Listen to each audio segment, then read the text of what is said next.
Hi, I'm Caroline Leavitt. I'm the co-founder, along with Jenna Blum, of A Mighty Blaze, the book initiative that began when the pandemic did to connect writers and readers and indie bookstores. And we're now going on 4 years. So I like to say A Mighty Blaze is like a toddler, only I guess it's a little older than a toddler. So a few housekeeping things. You will see we have a chat. If you have questions for our author today, who is the monumentally fabulous Tripp, talking about her book Jackie, which I love, put it in the chat on the right and I will get to it. Also, to make it easy for you to buy Dawn's book and her past books, which are all equally stunning, I put up a link for bookshop.org, which you can buy directly from them, or they will tell you where your nearest indie is. We like to support indie bookstores at the place. And I think that's it. So watch the chat for all the messages. Okay, so let me tell you about Dawn.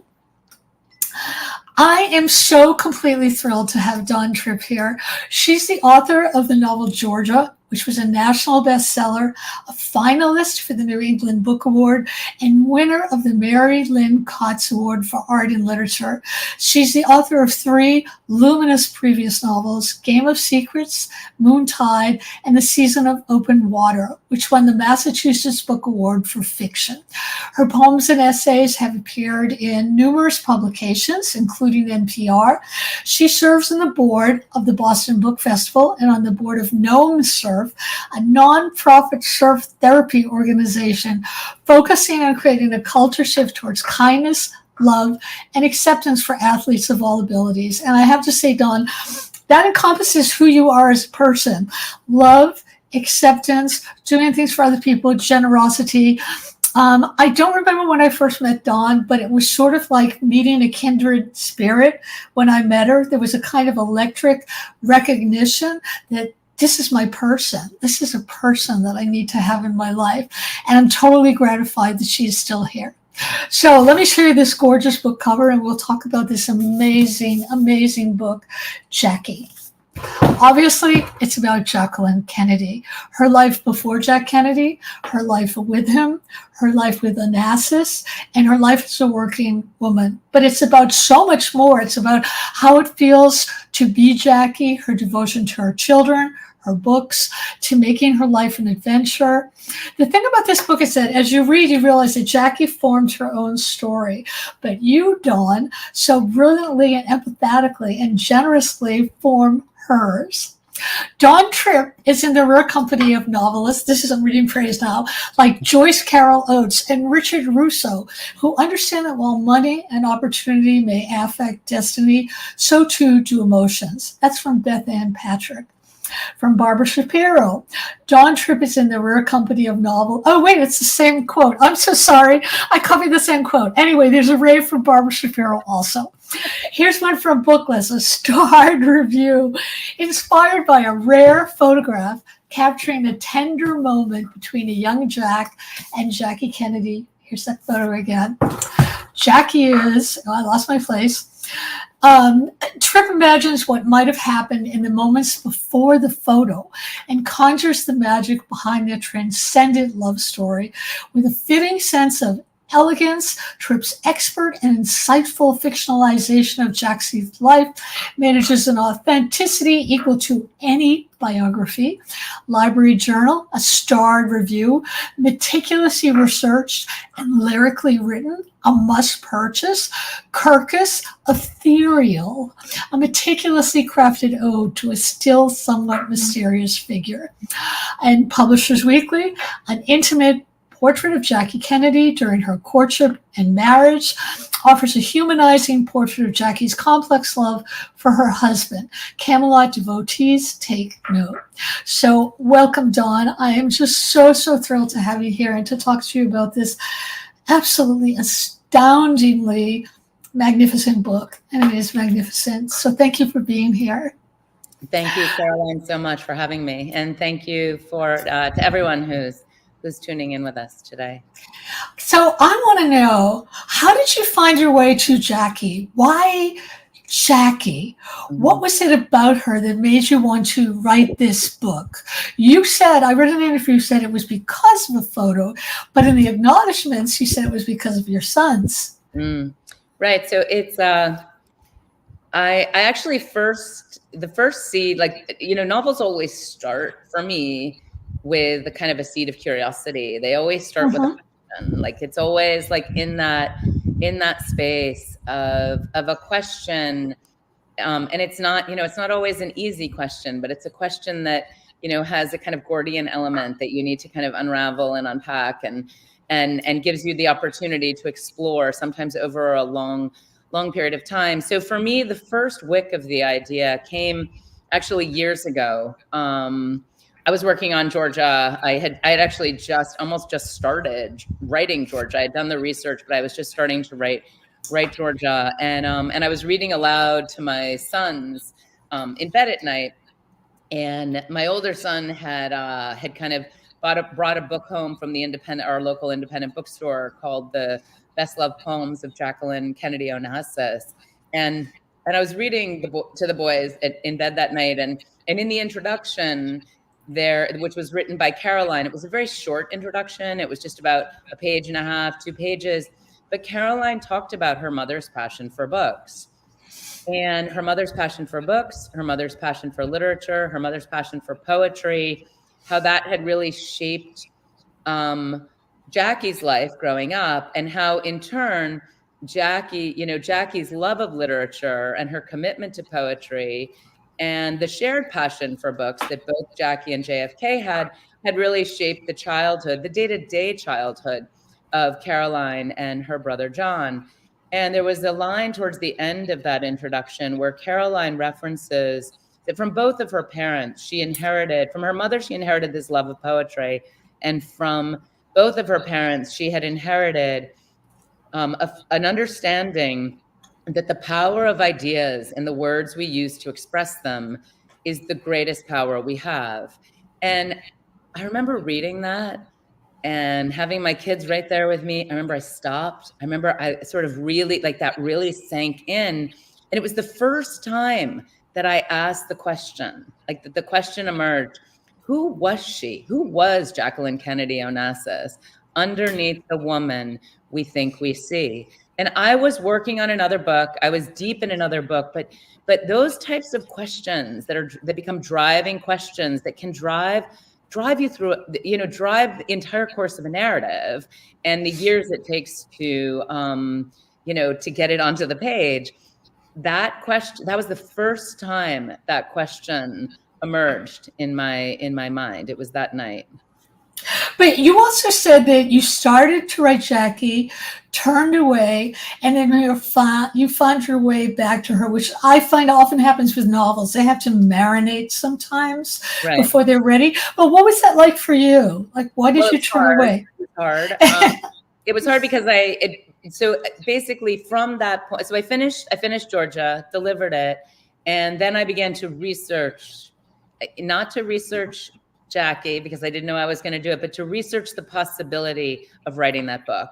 And for me, researching the possibility of a book means reading 3 to 4 books. It's not just kind of you pull an idea out, like, because I take time with my work. Like, I don't write quickly. I try to spend, long, deep time in a project. And I spent, I don't know, a couple, month or two, like reading back-to-back biographies, back-to-back, historical nonfiction accounts of Jackie. And I began to kind of construct in my mind this idea of, like, this narrative that was told through the lens of the things she loved. Like, that wasn't necessarily grounded in the tell-all details, the salacious stuff, what Jackie herself once called the river of sludge. I was much more interested in what mattered to her, what those sort of salient passions were from the time she was young through her life, and through her, she had a 2-decade career as a book editor. Like, so clearly books were one of those, formative passions. And books were part of that. Her children, her commitment to her children, her identity as a mother was fundamental to her character and the integrity of the choices that she made. And I began to kind of map a story. And then once I really felt like I had a story, then I talked to my editor about it. And I said, I think I gave her 2 to 3 different ideas. And I said, but and she said, well, that's the one. I think you should do Jackie. And I said, okay, that's, on I go. So then I wrote the book, and it took me a couple of years to write it. And, but it wasn't working. And I could tell it was working in certain respects, but it didn't feel alive on the page. As Margaret Atwood, who once said, there's only one question to be asked of any piece of writing, like, is it alive or dead? And I right. That, right. And it didn't feel alive. And it's a hard feeling as a novelist when you've worked for something on something for a few years, and you just feel like it's not quite working. It doesn't quite have. Why do you think it wasn't working? Why do you think it wasn't alive? I hadn't gone deep enough into the feeling level. It was third person also. Oh, it was third person? That's so interesting. That's so interesting. That hooks into my next question. I was so fascinated because your first books were really lyrical, gorgeous novels. And then all of a sudden you switch to, they're not biographies. It's like literary story biographies. It's Georgia gets to tell her own story. Now Jackie gets to tell her own story. And the thing that's so amazing about this book is that it feels like you're channeling her. And I think, like, what was the why now moment when you realized that this shouldn't be third person, this should be first? Well, I sent it to my editor because I knew it was pretty good, but I knew it wasn't quite as good as I needed it to be.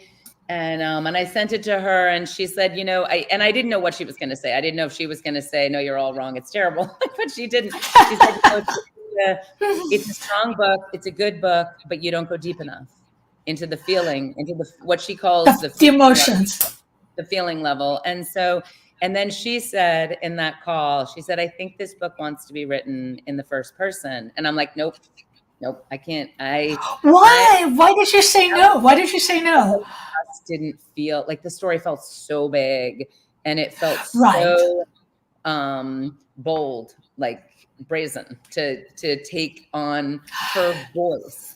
And her voice was complicated because there was this sort of public voice, that sort of hushed. That's right.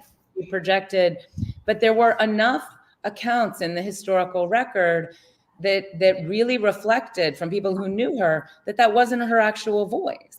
And that was interesting because then it becomes really tricky to discern. And there's not a lot of letters that are accessible.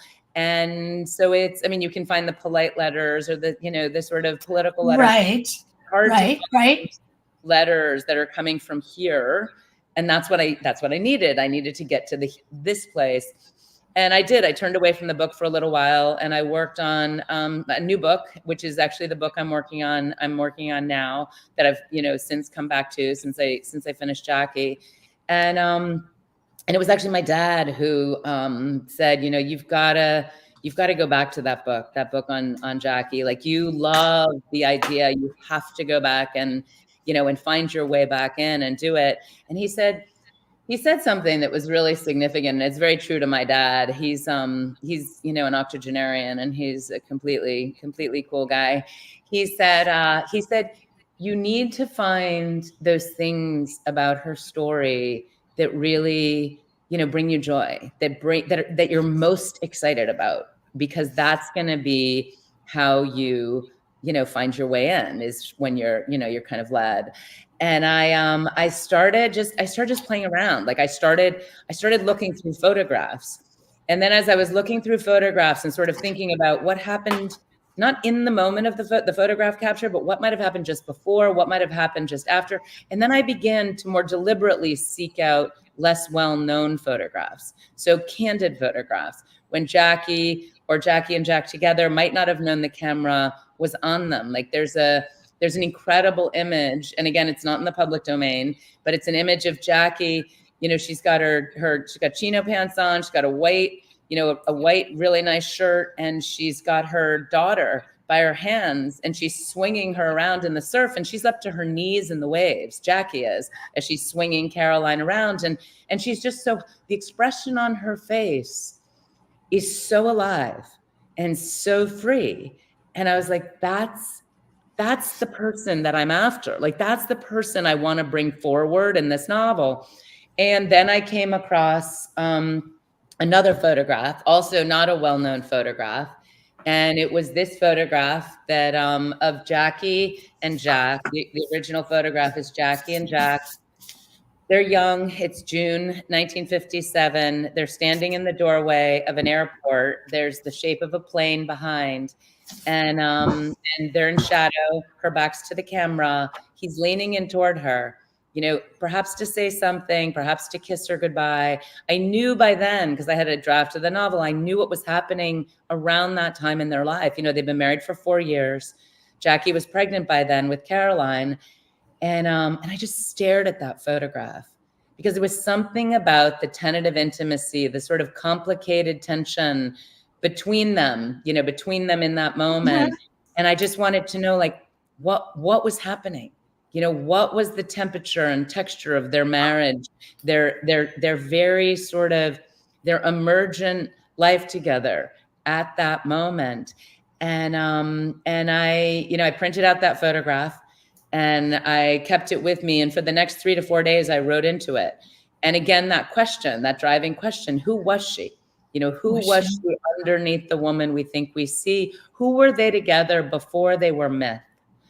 And I wrote not chapters, but passages, long passages from his point of view, from her point of view. And in the novel, they both remember that moment for different reasons and in different ways. But the passages that I wrote, the Jackie passages that I wrote after seeing that photograph and sitting with that photograph were all in the first person.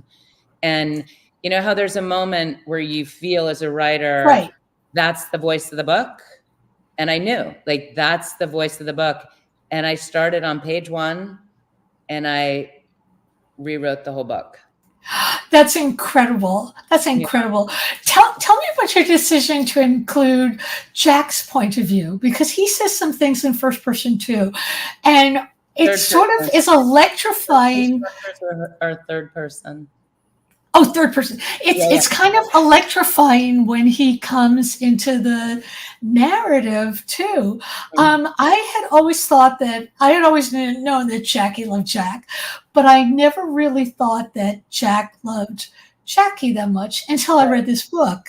Right. And then it's just so wrapped up so deeply. Mm-hmm.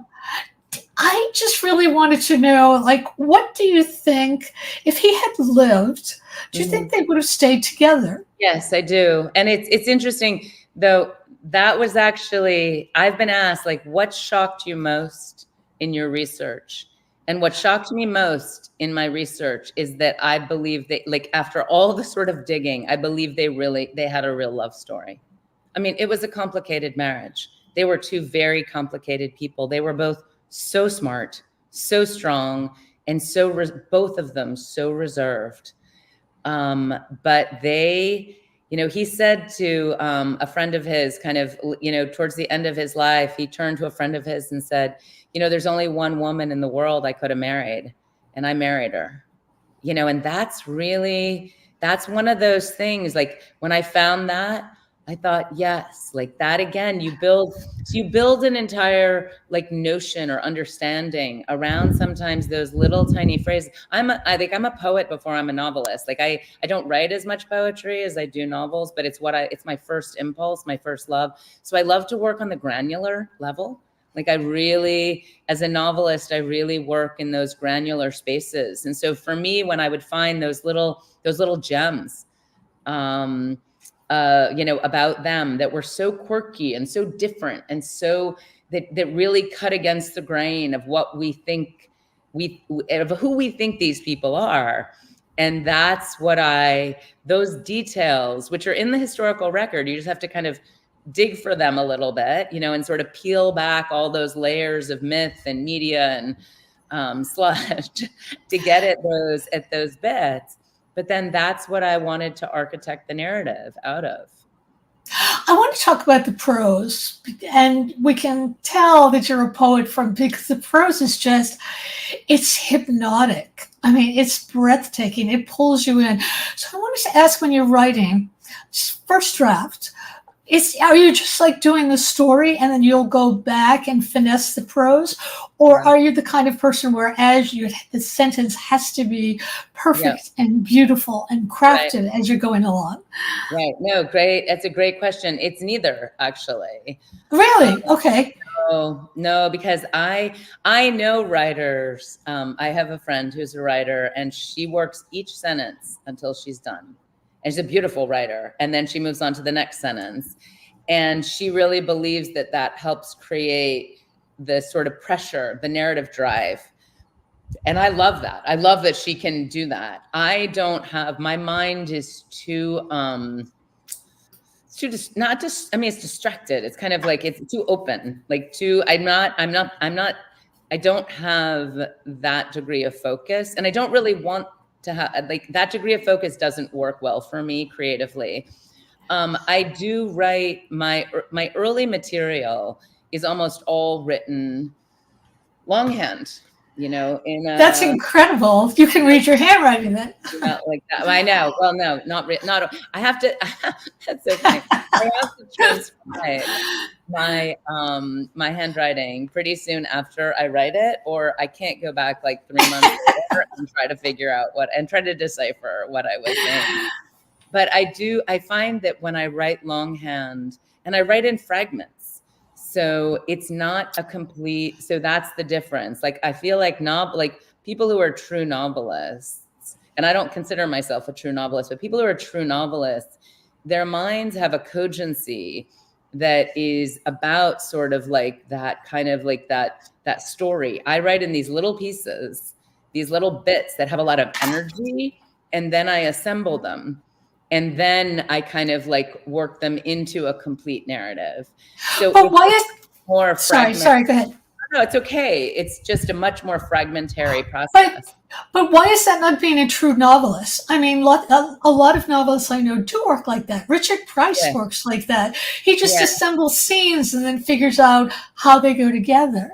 Right. Well, that's how I work. I work like I write passages and scenes. I write without punctuation. I write my first drafts without punctuation because I feel, and sometimes even without, sometimes I have line breaks instead of, just because it keeps like that white space, right? Keeps things open to change. It's almost like having clay as opposed to kind of trying to sculpt out of marble. Like, it's just having something that's more malleable. That you can work into. Does that make sense? Yeah, it makes total sense to me. I want to talk about fame for Jackie and for you. Jackie certainly was famous and used that fame to good use, like bringing people into the White House and all this kind of stuff. But a lot of times people saw her in a way she did not see herself, or she had to present a version of herself that wasn't really who she was deep down inside.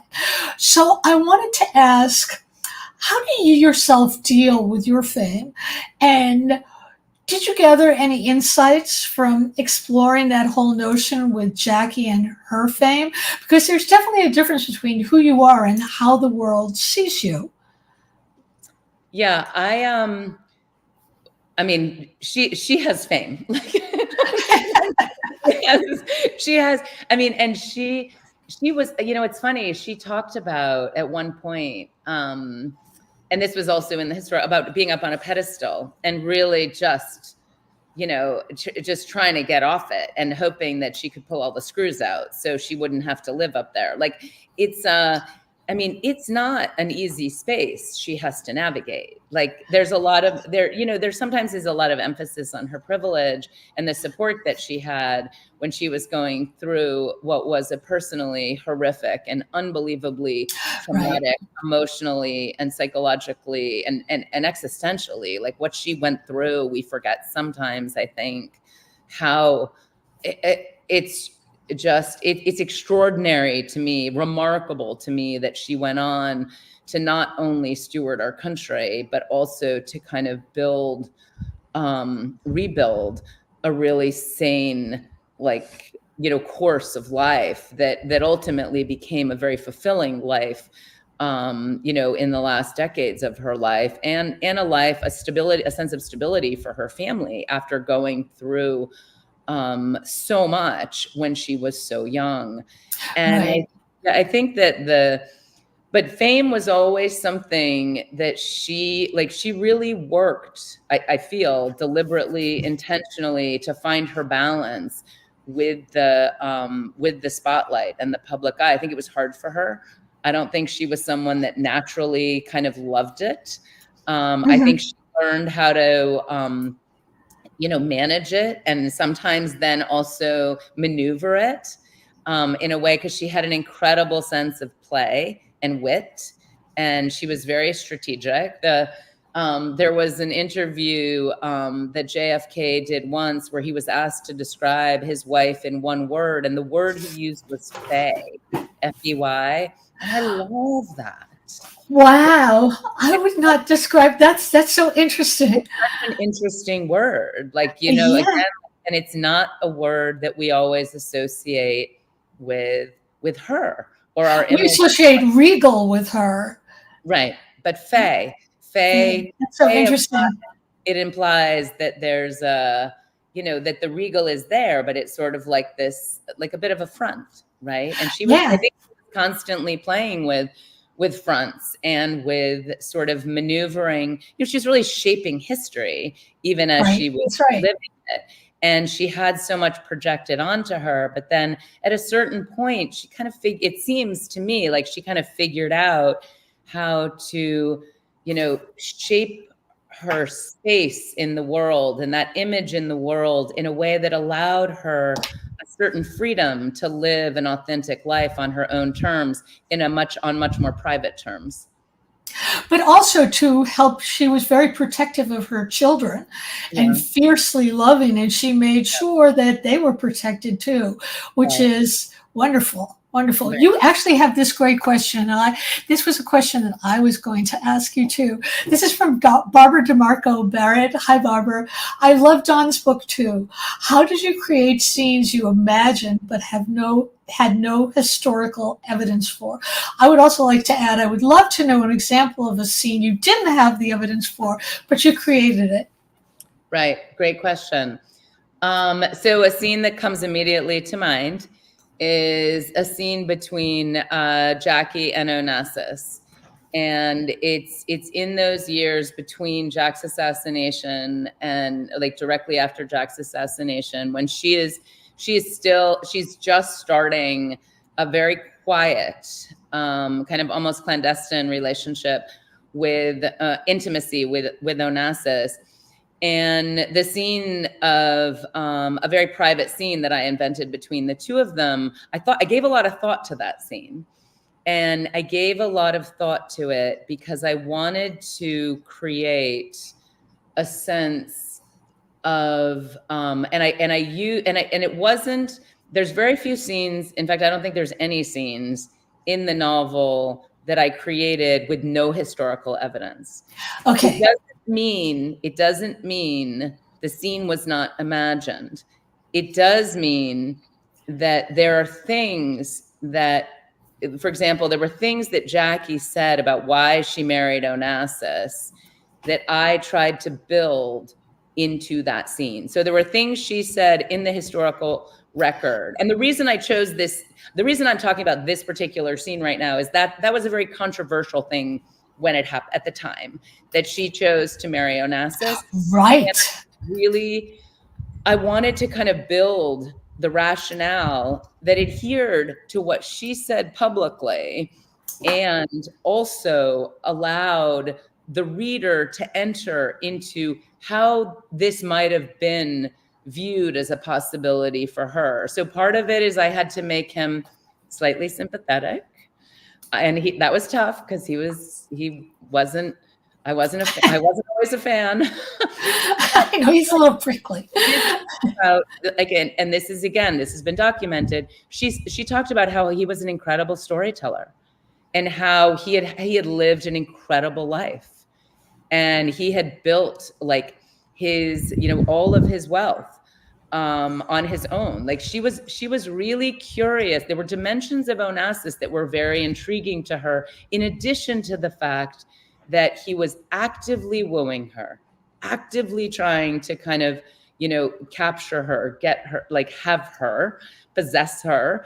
And she also believed that he was someone who could keep her children safe. So Right. those pieces all factored in to my creating that scene of when the reader is first aware that this relationship, could take shape. I wanted to make sure there was rationale that was intimately related to things that mattered to her, her children, her passion and love of stories. And Onassis was known as a brilliant storyteller. That would have been something, and that was something that she alluded to as something that she really appreciated.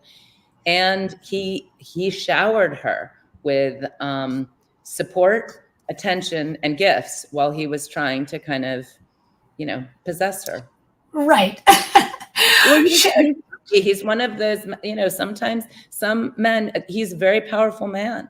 And Right. sometimes powerful men seek out women who are also powerful and, and sort of, want to harness that bright and that strength. And seem that they might respect it, and maybe then don't respect it quite as much. But that dynamic was something I wanted to capture and do it in a nuanced way, but in a way that would allow the reader to understand slightly why she might have made that choice. I think you did. I also want to talk about her love of books and words and her absolute passion for it. In a way, it makes perfect sense that she became an editor, because so much of her life, I felt that she was editing herself. There were certain things she couldn't say. There was some remark. Jack was angry with her when somebody intimated that she had made a remark about spending $30,000 on underwear, and she said, "I wouldn't spend that if it was sable underwear." And she was also always helping him with his speeches, so it made sense for her to go into the publishing world. And what was so extraordinary is that I had a friend who actually was working for Viking when Jackie was, and she said the most astonishing thing is you could go into the ladies' room and Jackie would be in the next stall, and she was just like one of these working women. I just found that her whole passion for books so completely interesting. And it was a passion that she passed on to her kids, I believe. Yeah. I did want to ask you one thing about how true this was. There's something going through the book that I didn't realize until I read your book. Bobby Kennedy was very close to her, and there were times when I felt like he was about to cross a line, or he wanted to be close to her. Was that something that was true in your research, or? There was a lot of conjecture about that. There's conjecture about that, like all over the place. I didn't want to, I really wanted to highlight in that closeness between them, the emotional and psychological space that they shared. And it was, I mean, she was very close to Bobby. She was very close to Bobby. Intellectually, I think I think Jack was the love of her life. I do feel, and that is sort of the salient piece that just came through for me in the research. I do think that her bond with Jackie was in part, they really shared a moral warmth.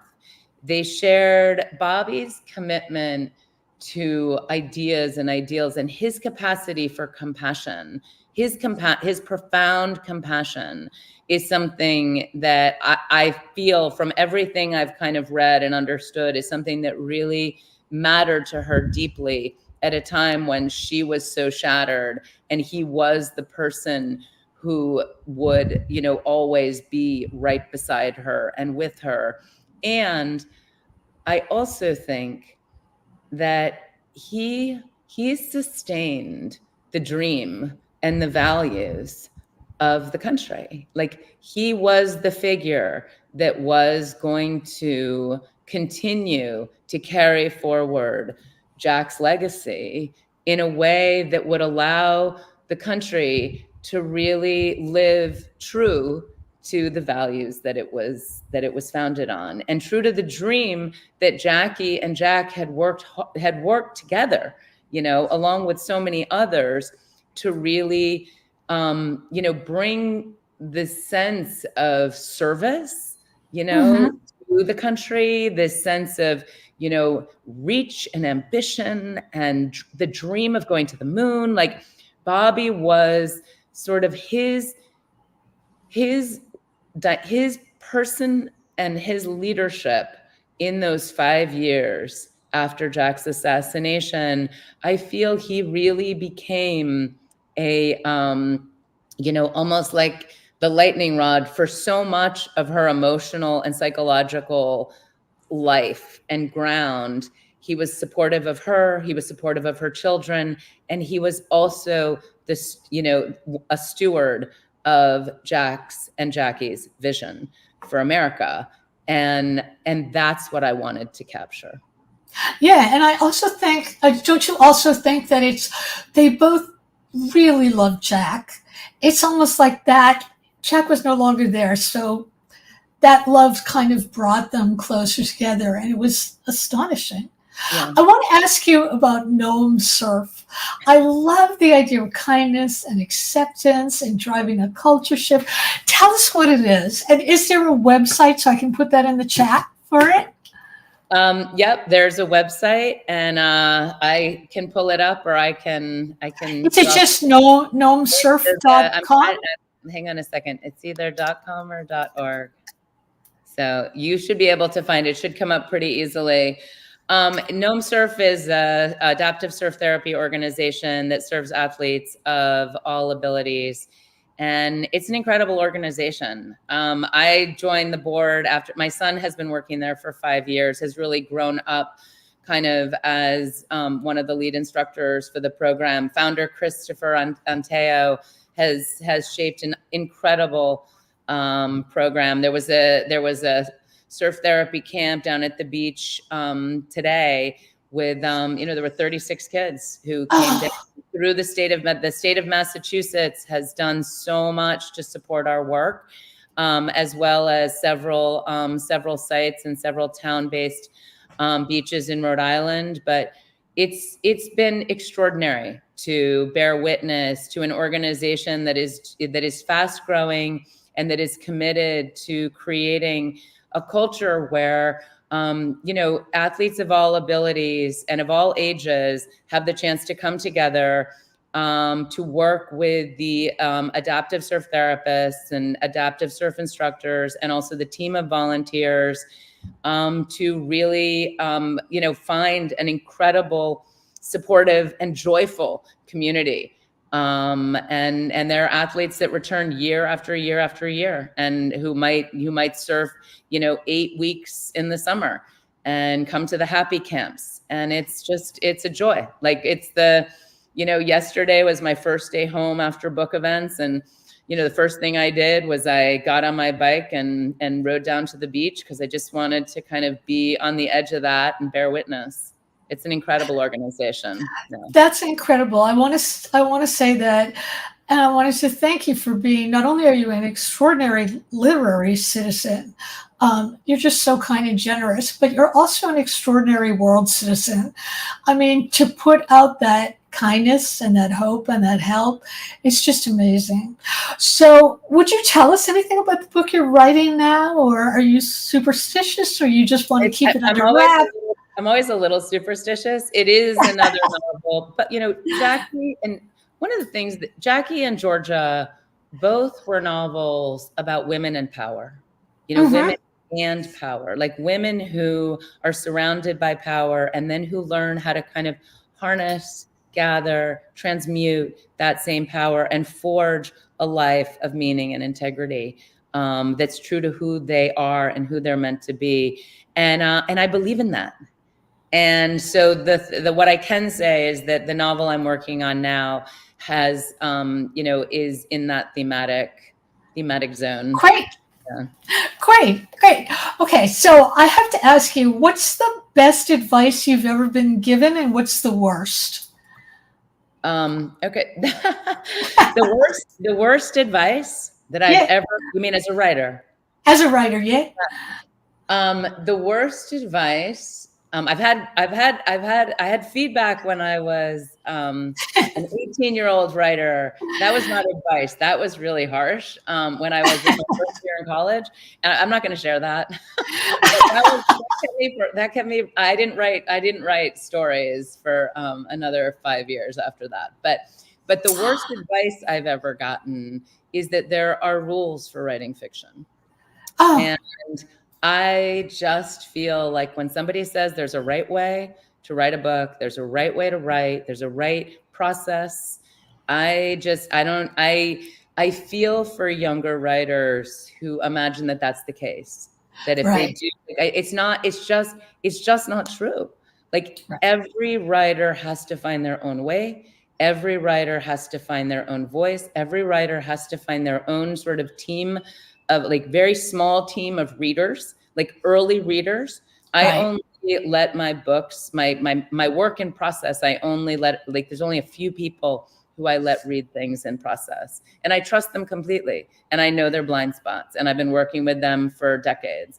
And those are the only people who read my work. And I've made the mistake before of sharing something with someone who I hadn't had that long-term Oh, it's dangerous. It did not go well.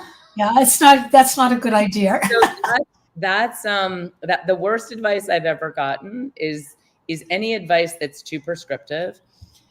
The best advice I've ever gotten is from my editor. And do you want me to tell you the story? Do you want the story? Yeah. So Season of Open Water, which was my second novel, was part of a 2-book deal. And so I'd finished Season and I sold it. And then, in the contract was that I would, it was also, I would write a 3rd book. And so I delivered Season of Open Water. And then I sat down and I wrote my next book, and it was called The Winter Man, which is a great title. I just want to, because the book's not out there. The title's great. And I worked on it for, 2 years, and it was 400 pages, and I sent it to my editor. And I knew it wasn't working, but I didn't know why. And I figured she's a genius. She's a master. I've worked with her for, my 25 years of my career. And I expected her to send me back one of her like Kate memos, which is like a 5 to 6 page about all the things I needed to do. And I like to work, so I was fine with that. I just go back in and I do my work.